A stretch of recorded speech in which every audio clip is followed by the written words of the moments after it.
Well, thank you all for joining this small little chat about the film Voice of Belief, which was done way back in 2018, which is quite surprising. I remember my little cameo in there and thinking that can't be that long ago, but it was. I think that's just the way that things are going with this past year, especially. I think we're time is losing us. But here with Alastair Railton, the film's writer and director, Astrid Bellamy, who played Ellen Turner, and Simon Crudgington, who played Jason Argyll. Well, thank you, everyone. Welcome. And yeah, I just would like to go into a bit of detail about the film itself, if you don't mind. So I think we'll start off very simply with what the inspiration was for the film, and I think Al, that is where you should come in a little bit. How did you come up with the idea behind the film? Yeah, sure. So the original idea for the Voice of Belief story actually came from when I saw it was an old Charlie Chaplin film, but it's the only film he's ever spoken in, to my knowledge. The Great Dictator at the very end. And it was, I hadn't actually seen the film itself. It was just the final speech he does at the end of the film. And somebody had put a video of this on YouTube with some sort of inspirational music to go alongside it. And it was quite a deep and powerful message that was kind of, that really stood behind what Chaplin was trying to bring across. About the state of the world at the time. It was, I think at the time it was very much related to the era, 30s, 40s and everything that was going on in the world then. But hearing a lot of what he'd said, I felt that a lot of that stuff is still, in many ways is relevant now.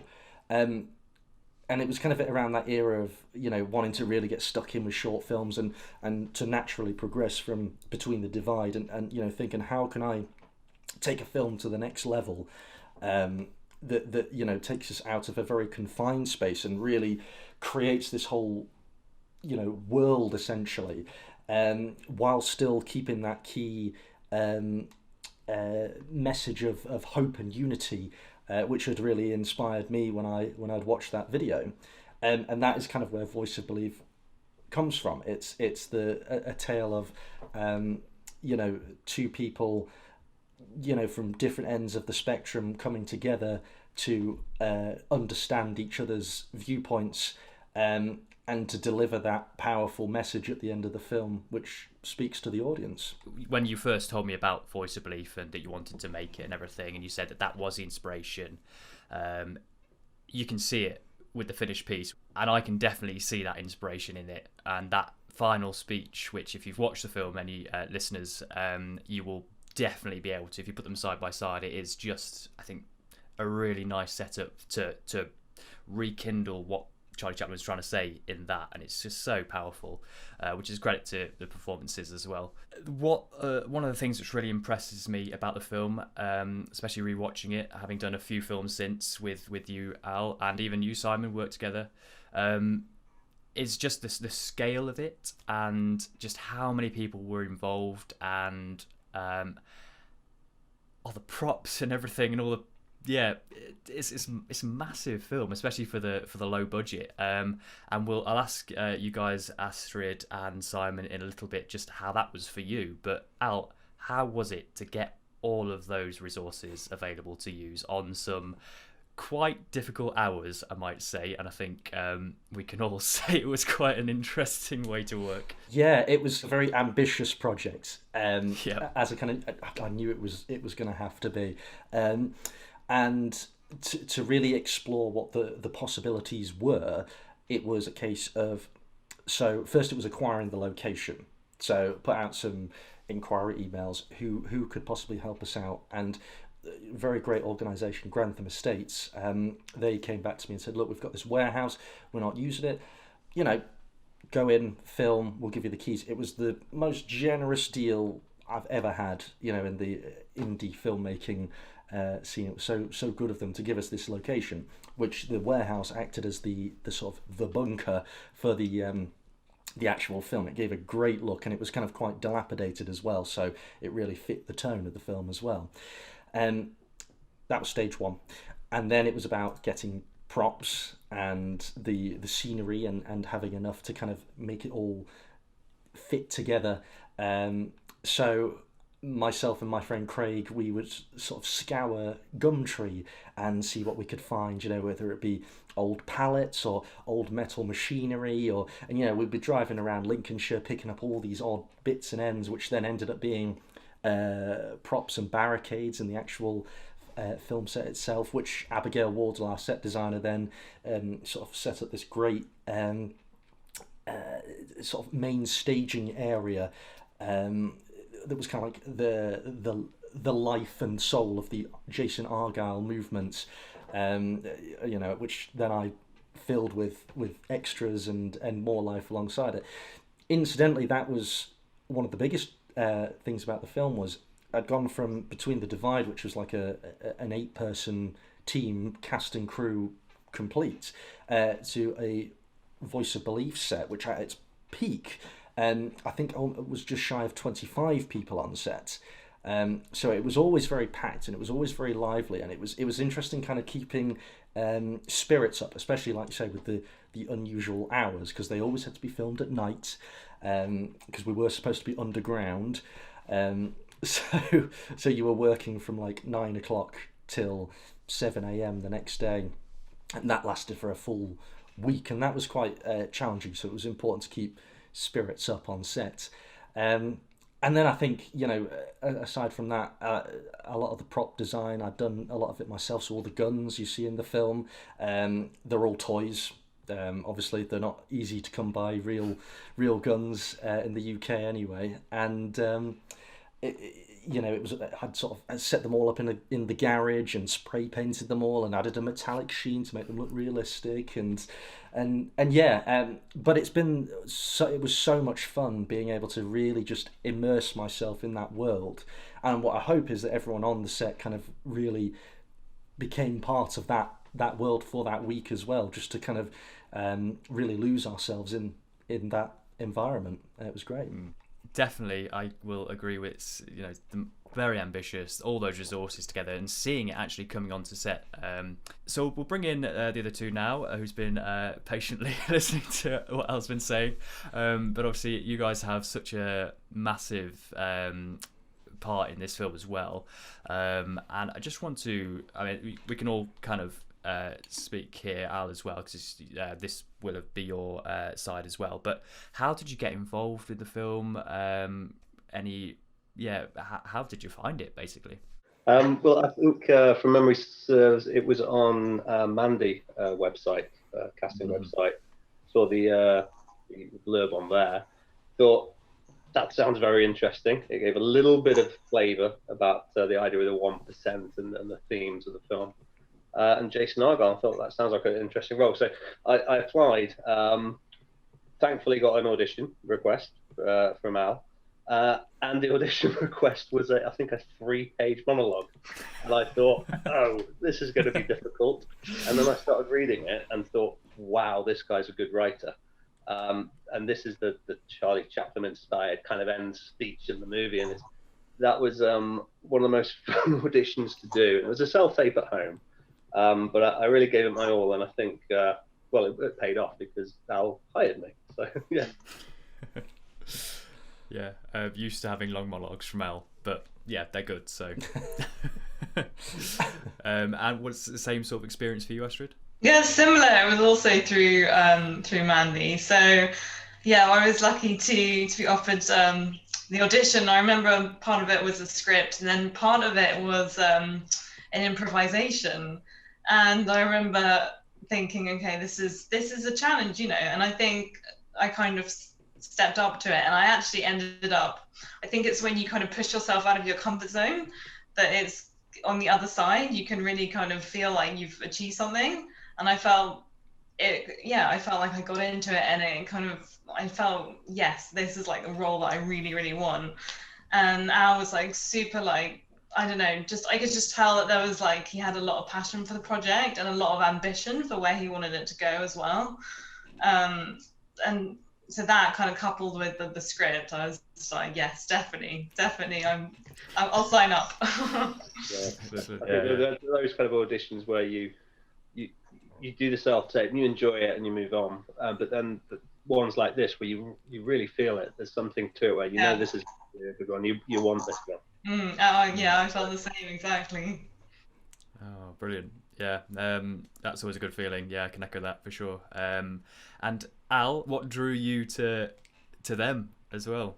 There's a personality, and sometimes it's just gut instincts that when you see somebody's audition tape, and you know that that they are what you need for the role to make this the best it can be.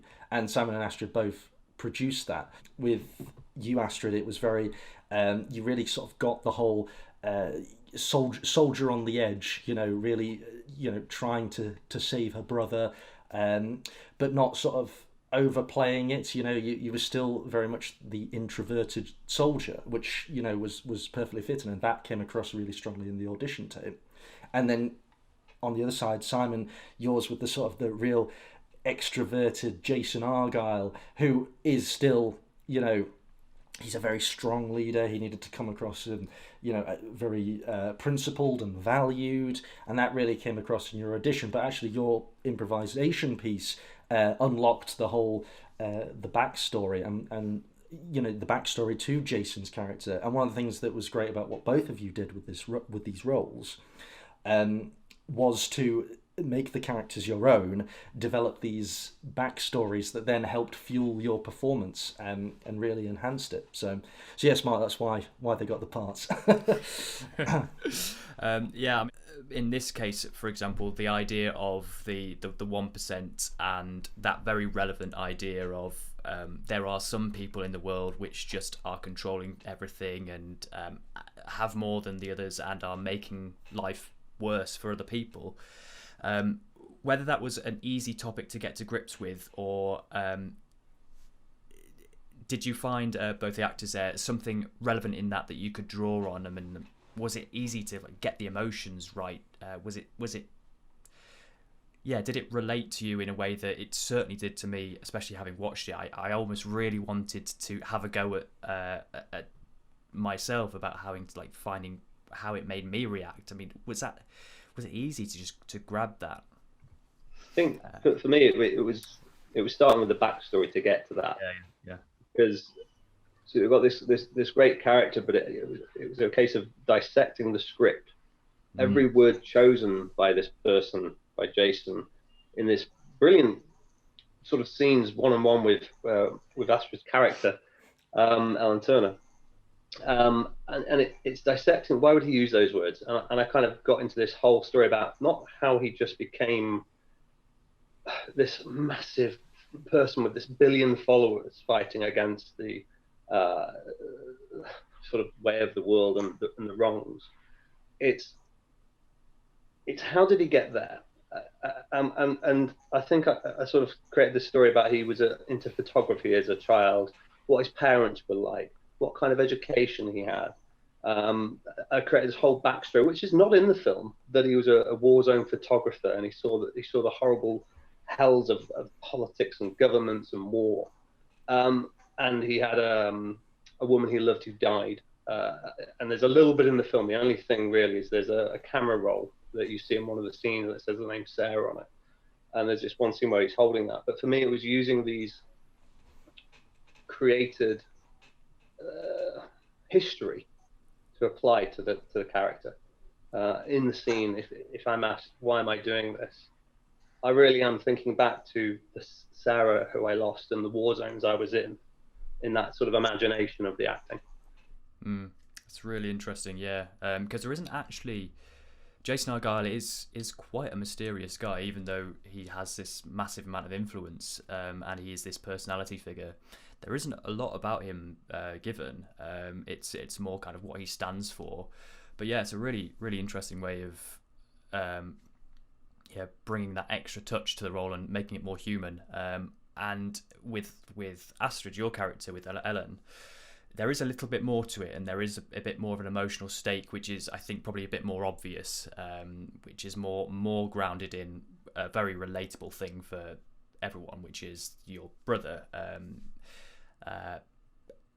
But did you do something similar? Was it also a case of developing a backstory? Yeah, and Simon kind of talked about his experience. I worked a lot on the her backstory, and really started to build a picture of where she came from, her family, like her emotional life. And specifically for her, she'd been to war, and she was kind of rejected from the army because she started having PTSD.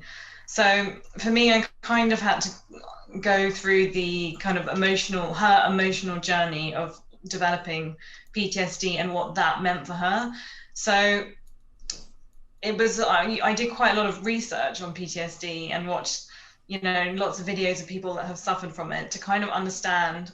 I mean, I think it affects people in very different ways. So it was a matter of understanding how people can be affected, and then feeling how could it have affected like Ellen specifically, and how could I bring that into the film. And I think it's something that she probably tried to push away, but obviously certain things that happened in the film triggered these memories that were difficult. So that for me was like quite a big part of the kind of building the character. Interesting. Yeah. Interesting. I'm really curious to know, Al, did you know much about these backstories? Did you ask about them? Did you inquire in any like rehearsals and things, or is this all new information for you? I mean, no, we were sort of talking about this before, but I mean, obviously, well, I'm saying we talked about this before. We talked about this years ago now, but basically, I'd said to both these guys, make the characters your own, research them, and create these backstories yourself, because in doing that, then they are those characters. Then it's not me telling them how to be and kind of explaining every little detail or backstory. I just kind of give the window, and you let the actors paint their own picture, which was quite nice, and it was really good to see how both Astrid and Simon got so invested in the characters that the studying and the development work that went on behind the scenes really gives you an idea of how much that influenced in the final performances. And what about between you two? Did you manage to get any rehearsal time? Because obviously some really intense scenes there, really long-winded scenes. Was there much scope for rehearsals either before production itself, and what about during production? We had a lot before. I think it was difficult to get sort of physical space. It was a lot of online rehearsals, but because it was more delving into the sort of improvisation and learning who these people are, and then playing scenes against each other as the characters and improvising off script, that really got to a good place and found this rapport between the two of us. I think one of the film reviews that we read, I can't remember who gave the review, but they were talking about this great chemistry between Astrid and I in the film, and I think that's born out of all the rehearsals that you have and the back and forth learning of. Absolutely agree. I think Al was amazing in setting up those. I think we had quite a few rehearsals, but it was also good because it felt like it was over a decent period of time. So we had a really good opportunity to kind of improvise together and then kind of go in, reflect, come back. And then I felt like with each session, something else would change and we discover something new. And it just, it felt really like a really effective way of doing it. So it was the focus on the improvisation rather than going through the script, like very, it wasn't like, let's go through the script, this page and this page. It was more creative and it was fun. It just felt like it flowed. It was like sparring in a way, because when you get into the scene, the very first scene between our two characters, you're kind of like, well, that's the goodie, that's the baddie, or is he the baddie, or is she the good? It's almost like there's so many layers, and then they start understanding each other, but they've done research on each other. They know each other. It's the first time they've met, but they start uncovering the true person they're speaking to, and they start developing a respect for each other. And it's a really interesting journey. But yeah, I felt like we had a good sort of sparring in that first scene, and then building the relationship of the two characters throughout the film. Yeah, no, it's really interesting. I like the image of in very towards the start of the film, where the hood is kind of ripped from Ellen's head, and she is essentially then the audience's eyes in this world of Jason Argyll, and then from that get-go, it's immediately the best word to use, that sparring, and you know instantly that there's a backstory that you want to find out more, you want to learn more. And yeah, I think it's a real joy to see that unfold, and then the relationship between you guys come together, and the understanding between you guys, which pays off towards the end, where this was my interpretation. It might not be correct, but I think that they understand each other so much that in those last moments they're the only two that really get it fully. That was kind of one of my interpretations of kind of that ending scene. But there's a really nice moment where, so we've just had this dream world, this outside dream world of the rolling hills and the greenery, and then boom, we hear that first attack, and then it's an instant switch, which is done really nicely in the performances. You really get it, like, this is it, this is the moment that we've all been waiting for. Were there any inspirations that you as actors that you brought in, like, could you relate it to anything? Was it for me, it was about the vibe and location and world that we were creating, and Al mentioned the warehouse that we had and the set that we had, and that was great. That was fantastic, and just building that world that you're in, and really the big speech scene was incredible to do, because we had these big lights, massive lights, and the set was fantastic. And I think it took a fair few takes, but it got to a certain place in the delivery of that, which was very passionate. Yeah. I remember because everyone felt that, and it was, I think everyone was just a bit, there was this moment after you did the speech where everyone was just like, wow, that was just so powerful. And it was just a great way to kind of to end it, and to see that, in a fellow actor and watch that. It was great. Yeah, I was just blown away by it all, and just that little moment between, like, that, literally that rapport between the two characters, and that's brought on by you two, so well done. Yeah.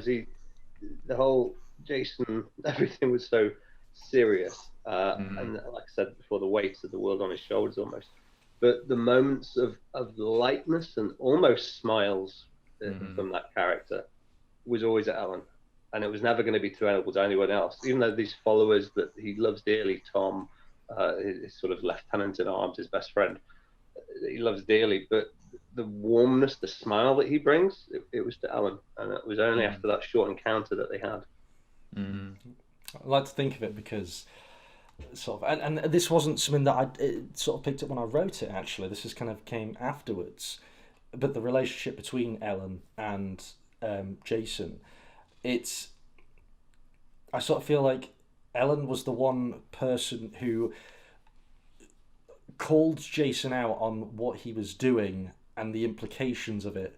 And while she was coming from a place that represented the 1% who had sent her in initially to do a job, and Jason initially saw her as potentially part of that world, both characters kind of, there's a synergy that kind of happens throughout the story, where this mutual respect for one another, that both are there just doing duty, doing for honor, and but they do care. They both care about people, and for Jason to kind of meet his match, and them to kind of balance each other out, really kind of influences his final moments, and for Ellen influences what she then potentially goes on to do for the rest of her life. So yeah.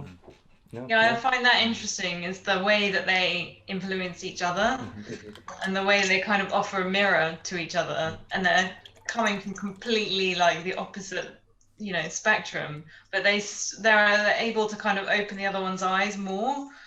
and even though the whole purpose was not to do that, the whole purpose was Ellen to go in to get this deal done and get him to not do the speech and for peace to happen. Well, in the end, it wasn't so much about that. It was about the relationship and just opening each other's eyes and challenging each other. And I think, Jason certainly wasn't used to that. So I think it was a bit of a surprise that he could be challenged. And certainly, there was a seesaw of power. Sometimes it was more in her favor, in his favor, probably more in his. But it did change. And I think that made it interesting and more dynamic. Yeah, I think it feels like it gave Jason a chance to search his soul and look back at everything. And look back at everything that was really in the backstory, but also where they've come to, and the enormous gravity of the scenes they're in and what's happening in the events of the movie. We'll just briefly touch on the particular challenges with the film. You've mentioned some, obviously, but was there anything? Is there one particular challenge from each of you that you think, that was difficult to get through? Starting with you, Al. Oh, okay. One particular challenge. Hard to pick, probably. I mean, it can be multiple, but obviously. Yes. I mean, if I separate the logistical side and the producing side, because obviously that's always, as you'll know, Mark, that's always a challenge in its own right. So getting food for 25 people is always fun. But I think for me, one of the biggest challenges, but also one that I had a lot of fun with, was really orchestrating those shootout scenes, because there were so many moving parts there, so many things that had to go right. So I remember going around each of the extras. Mark, obviously you were one and I was one myself, so we were all right there in the thick of it, and everyone had a specific thing they needed to do in that moment, and the camera was going to move around and you were going to capture this, and then a new element was going to come in and you'd have to capture that, and there were so many moving parts. And I remember it was like the sun was coming up, we were running out of time, and on the last take we managed to get it but it was after things got dropped, things were broken, the sound wasn't turned on for one of them, and one of the last takes my friend Saul made a sound pew pew with his gun, which he wasn't supposed to, and but that was a lot of fun to do that. But I think that was definitely the most challenging for sure, because all the scenes with Simon and Astrid, because of the work the guys had put in, the two of them, by contrast to that, which was quite chaotic, I felt very much at ease letting them do their own thing, and it flowed much more naturally. So yeah, that would be what I'd say. Yeah, I'd just say I remember that generator not always behaving. Yes, that was a bit of a pain, actually. Good point. And what about you, Simon? Were there any particular challenges? Getting the lines right for that last monologue, because as I say, it's about 3 pages long. I don't know how long it is in the movie in terms of minutes, but it was a very long speech. And I remember when I wasn't on set, I was in a different part of the warehouse, walking around, rehearsing it, even just before shooting it. And I think I had to do quite a lot of takes, as I recall. But getting the words right is one thing, but keeping the passion up, and the depth and the backstory, and it was the most challenging thing I think I've done in terms of an acting performance, but very enjoyable. I think one of the cruelest things I did, Simon, to you during that was I asked for kind of like a wide shot of your speech, like the master wide, where I basically needed you to do the whole 3 pages in one go, which was it was a hell of a lot. But the worst part is when it came around to editing it, that master wide only gets used in the first 5 seconds of the speech, and then it was like that was it. So an experience nonetheless. Yeah, we broke up into chunks, didn't we? So it wasn't a case of do that speech 20 times, because there's a whole difference between you doing a stage play and you're going to learn 2 hours of dialogue, but you're going to rehearse for months again and again and again, and too much repetition sometimes, to being on a film set and rehearsing minimally and keeping everything fresh and it can be harder to learn lines because of that. But you do, and you get them down. But it's we shot it. You were kind in how we shot it, I think. You helped me give a good performance. What about you, Astrid? Obviously, not quite as heavy monologues, but you still had. I definitely didn't have Simon's challenge there. Well, maybe that's a good thing. Aside from the kind of logistical, physical challenge of shooting at night, which I'd never done before, that was quite something. But it equally made it it's kind of so special and memorable. So, but I think in terms of the character, I think it was one of the last shots where I was confronting Simon just before he was about to go on for his speech, and it's that pinnacle where I don't want to give too much away, obviously, but where, it could end or it could not end. And I think it was just trying to make sense of the emotional journey, like that she goes through up until the point where she decides what to do, and kind of, and trying to be in the moment as much as possible. And I think, plus, obviously, because as you need to think about what you're doing, but then there's also that technical way you're standing and all this other things. So it's trying to remember that, but then also being in the moment as well. So I think that's probably the biggest challenge. I think that scene's one of my favourite in the whole film, because that moment between the two of them, and your performance, Astrid, was fantastic. It was very emotional to watch that in the moment, and you play off each other in the scene, and you do a few takes. But watching the film again today, as an audience member coming back to this for the first time in a while, I was thinking that seems very good. Wow, there's a lot of places that woman's been. That's hard to watch almost. Yeah, it was almost like checking, putting a bit of a reality check on Jason Argyll in that moment. That's one of the things I really loved about your performance in that moment, Astrid, was it sort of just it moved away from the politics of the previous scenes and the power play between the two characters, and really brought it back to that raw, emotional, have you thought about the human element of what the consequences are of what you're about to do. And like Simon was just saying there, that you kind of had that chemistry to sort of really see how, what Ellen's saying there is influencing Jason in its own right, and that is definitely the moment where a partial understanding occurs. So yeah, it's a very strong part in the film for sure. And I think it really sets the Simon up for the speech. It gives it the context, the setting, and then he's all ready to go. And it makes so much sense because of that. So each bit of the film, I think, it all comes together, and it just makes sense. It adds layers. And I was talking earlier about the sort of level of line learning and attention and energy, really, you have to give them all the performance. But one thing I just wanted to point out was the reason that, besides coffee and Red Bull and other drinks were available, keeping our energy levels was the cast and crew. We had a great crew. Alastair, you said like 25 of us, but we had a lot of energy in the room. When we weren't doing a take, everyone was, because of night shoots late at night, it was so much fun as well. Everyone was such nice people and kept each other really going. It was a really good team. Yeah, absolutely. Yeah, no, it was a great team. Cal Brown in particular, my AD, he was brilliant for keeping spirits up on set, definitely. Al, what would you do differently as a director?